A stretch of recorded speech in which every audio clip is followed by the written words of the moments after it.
game. And then next up is Lincoln at West Lincoln.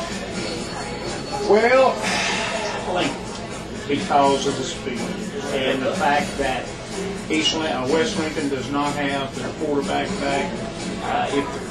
You know, and you put, I guess we're putting too much emphasis on one guy, but he makes a difference for that crowd. I mean, he gives them another area that you have to guard, and now you don't have to worry about it because it's not there, the passing game. And with him, I would think it's going to be close. I think Lincoln, those speeds going to prevail. As Coach Latham mentioned, they got speed, and that triple option. Coach Latham alluded that this would be a game of discipline. Lincoln coming off a loss to East Lincoln wants to refocus. I think Coach Connor will have his boys ready to play defensively, offensively, and I think that, as Lewis alluded to, with the quarterback out, they're going to have those big plays on Lincoln. That is, and basically the Rebels have to play perfect in order to get this. And without the passing game, Lincoln can sit in the box and wait on it. And with the speed they have at linebacker and corner. West will play well, but I think Lincoln in a closer one than people think. You may be right about that. Yeah, I'll take Lincoln in two. I mean, you know, it's obvious Coach Latham's got West Lincoln on the right path. You know, I mean, they're actually a big improvement over last year. Everywhere he's been, he's made them improve. He brought East Gadsden from nothing to a title contender, and he'll do the same at West if they give him a chance. He is a great footballer. Yeah, I just think, you know, they're still maybe a year, maybe 2 years away from, you know, actually taking it to Lincoln. He is a great football coach, and he will do it. Until then, I'll take Lincoln also. Next up is Newton Conover at Drone. Michael? Newton Conover, I think they get back on the right track with this win. It's a struggling first-year varsity program for Drone. Newton Conover needs to refocus and then want to get high seed in the playoffs, so I think they take this one. My quote in the paper was, "This one will be ugly." And if the only reason it won't be, well, it'll be ugly in the first half, and I expect they'll pull their starters. But Newton Conover's going to stomp. Newton Conover's mad because they lost the Bandies, and they're going to be tired. On that note, I'll take Newton Conover. Well, Drone's first-year pro. Exactly. And Newton's an established program that finished state 2A champion. Well, you know. Next up, we have North Gadsden traveling to Kings Mountain. Kings Mountain, big time. Yeah, North Gadsden struggling. You know, this year they've made some improvements, definitely. But Kings Mountain is starting to refocus themselves a little bit, and I like them. Yeah, sorry guys, I still can't go with you, North Gadsden. Sorry. I'm taking Kings Mountain. Next up, in Rutherford County, we got RS Central at Shelby. This game is going to be closer than most people think. I like RS Central's ground game, but Shelby, the speed, like we talked a little bit about with Lincoln, I like defensively they'll be sound. I think they'll take the run game out and force some turnovers, so I like Shelby.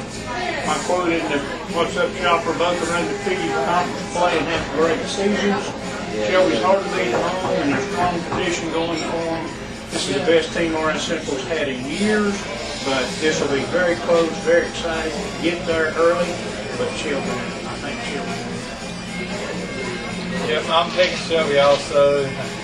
Goes back a few years, but I'll take Shelby to beat up on RS Central in this hill. RS is a good football. Great for Western. They are good, but beating Shelby home. Yeah, I mean Shelby, you know, they go to King and Cleveland County pretty much. This game on RS Central might be difficult. Next up, we got Bandies, who, like we said, beat Conover. They're playing at South Iredale. South Iredale is a good running team. I like the way they run the football down. Defensively, they're very sound, but when Bandies is clicking on all three phases of their game, that's your quarterback. You've got a great D1 prospect quarterback, same thing with the wide receiver position, and even the running back. You take those three phases out of the game, you know, they're mediocre, but the way that Bandies played after Newton Conover they're on a roll, boys. South is 3-1, but Bandy's has got too much, I'm afraid. I go with Bandy's. And of course, we have, I don't know if we mentioned this all year, but Coach Randy Lohman lost his wife back in the summer in a tragic car accident. And I'm sure that the players have taken it on themselves to make this a year for him in her memory. And I'm sure that because they played inspired each other. And so I think Bandy's. Yeah, I mean, I'm going to take Bandy's also. I mean, they're just too big, too powerful right now. Yeah. And I mean, they're going to be looking, to make that run for the state title, Absolutely. Playoffs. Absolutely. With that being said, I'll take Bandy's also. Right. And then last up and not least, we have Patton at Burns. Patton's a good football team, but the way that first-year head coach Burns, Matt Bean, thank you, Matt Bean is playing. He's inspired. He's got the 2-0 in the conference. He's got the focus. I like Burns in this game. I do too. We've talked about this all year, Mike and I. You play that tough schedule, you're going to lose some games. In fact, he lost all 5. But Lord, look who he defeated. And the thing about it is, now he's in the conference, and they are counting. They're taking names, and I think Burns, they're home, and I think they're going to win. Oh, and I might mention, I also mentioned this in my article last week or 2 weeks ago in the Shopper. Burns punter, Patrick Fish, is going to sign as a punter. So that was a word I had. I'm assuming that's still there. Now that may change, but as I'd like to say congratulations to him. That's always good. You can go to school and play football somewhere and go to school for free. Yeah. But that's it. I'm just going to make it complete broken record. And I'll take Burns also. I got one other little thing to say before we get off of here. My good friend Mike Mahaffey, who was a baseball coach at Veteran City for 20 years, retired this year. Mike is working with a part-time job and just pivoting around. His daughters both play softball. Taylor, the oldest girl, is a junior sophomore. She's a pitcher. Youngest girl, Morgan, plays at Belmont Middle. She's a 7th grader. Last Friday, they played Mount Holly, who they had defeated once, their only loss. And Morgan beat them, pitched a 3-hitter, gave up 1 run, went 2 for 3, and Belmont ended the season undefeated and champions in that conference. So I get to give a shout out to them. I'll tell you what, these 2 girls can play ball. And the whole Belmont team, they have a very good ball. Congratulations. But I just wanted to throw that out since it's holiday. Well, guys, I'd like to say thank you for helping the show, or helping me get through this show today. And one more thing, people, this is the place to eat in Lincoln. I'm telling you.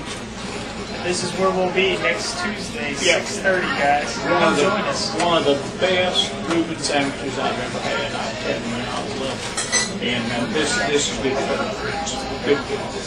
All right, guys, well, that does it for this week's show. Like I said, coming to you live from Pat here in Lincoln. Look forward to seeing you guys next week here at Pat's also. And remember, you can always catch the show at ffnnetwork.com and send any kind of request. They also have the vote for the game of the week. And we're also even like for our camera guys to go and record games that you can vote for that also. So come out and join us, and appreciate it once again, guys, and look forward to seeing you next week. And read my article and What's Up, Shop. Lincoln Times. How about, and read Michael in the Lincoln Times, absolutely.